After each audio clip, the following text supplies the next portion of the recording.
सिद्धनाथाच्या नावानं चांगभलच्या जयघोषात व सुमारे 5 लाख भाविकांच्या उपस्थितीत श्री सिद्धनाथ व माता जोगेश्वरी यांच्या रथावर गुलाल खोबऱ्याची उधळण करीत रथोत्सव मोठ्या उत्साहात पार पडला।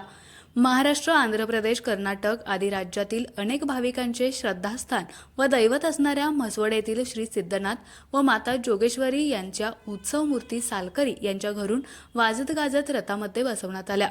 रथामध्ये उत्सव मूर्ती बसवल्यानंतर श्रींच्या मूर्तीच्या रथातून दुपारी 2:20 मिरवणुकीस प्रारंभ झाला।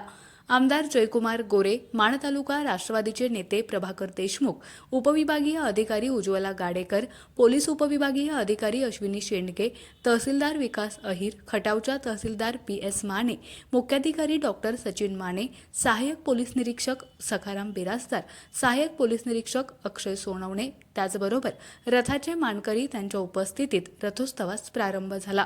अनेक ठिकाणच्या मानाच्या सासनकाठ्या श्री सिद्धनाथ व माता जोगेश्वरी यांच्या भेटीस आल्या होत्या।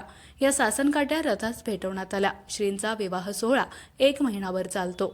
दिवाळी पाडव्या दिवशी घटस्थापनेचे व हळदी समारंभाने या विवाह सोहळ्यास प्रारंभ झाला। त्यानंतर तुळशी विवाह, श्री सिद्धनाथांचा व माता जोगेश्वरी यांचा विवाह सोहळा संपन्न होऊन आज लग्नानंतरची वरात म्हणजेच रथोत्सव संपन्न झाला। भाविकांच्या सोयीसाठी एसटी महामंडळातर्फे कराड, वडूज, अकलूज, विटा, सातारा, मेळा, सोलापूर, पंढरपूर, आटपाडी आदी आगारांनी जादा बसेस सोडल्या होत्या। म्हसवड पोलीस ठाण्याच्या वतीनं चोख बंदोबस्त ठेवला होता।